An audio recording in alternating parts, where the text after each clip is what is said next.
Your grandmother might have had 3 eligible bachelors in her entire village. You have 3,000 sitting in your pocket right now.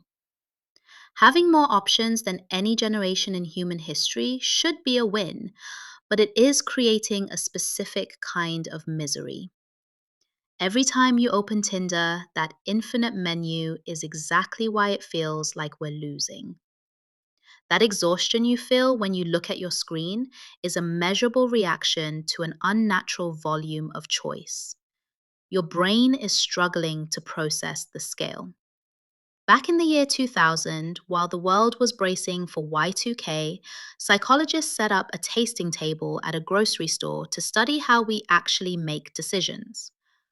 When researchers offered shoppers 6 flavors of jam, 30% walked away with a jar.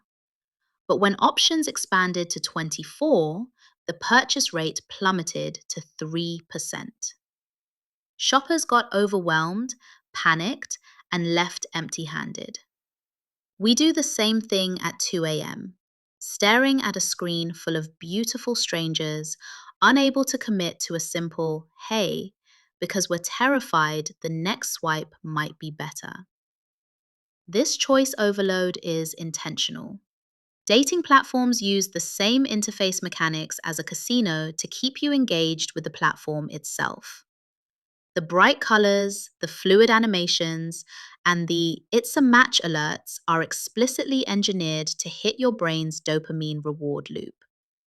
The mechanism of the infinite scroll keeps you hooked on the anticipation of a potential match, even if the actual goal of meeting a human remains secondary to the next swipe. And then there is what I call baddie overload. Your feed is a constant stream of filtered, professionally lit, and heavily curated profiles that don't reflect how people look in the real world. When your brain processes this curation as the average, you instinctively reject actual human beings for having pores, bad angles, or minor physical flaws. The app ecosystem recalibrates your perception of reality. By artificially inflating the baseline of a normal face, the platforms ensure that almost any real world encounter feels like a downgrade. Psychologists categorize modern daters into 2 camps. First, there are maximizers. They treat dating like a treasure hunt, discarding perfect options for a flaw free partner. On the other side are satisficers. They identify 3 or 4 core things that actually matter.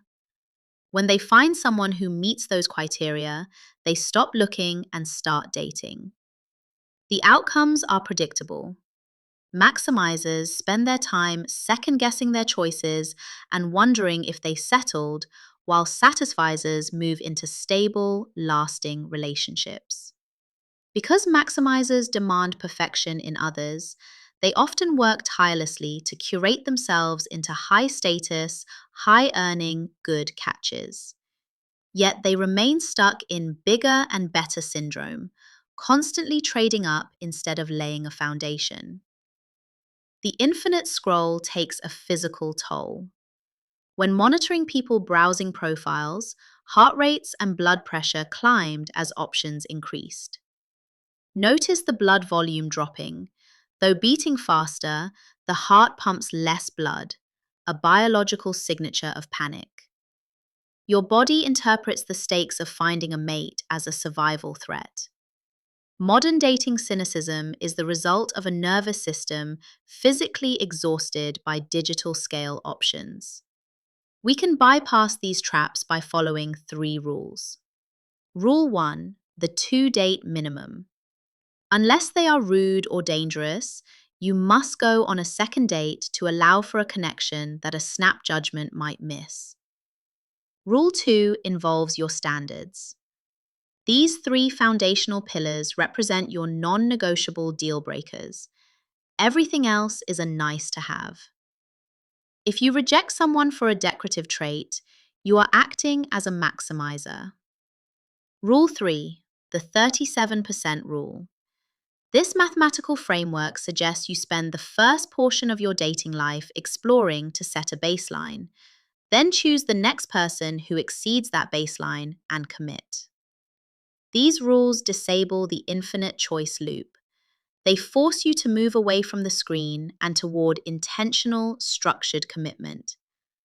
The perfect partner is not waiting at the bottom of a digital feed. That person does not exist. Previous generations had few options, so they picked someone good and did the work to grow something great. We have infinite options, so we often end up choosing no one. Maturity in dating starts when you stop treating the apps as a discovery engine and start the work of building a life with the flawed person in front of you. Are you a maximizer or a satisficer? If you are hesitating about that second date, go. See what happens. Like the video, subscribe, hit the bell, and I'll see you in the next one.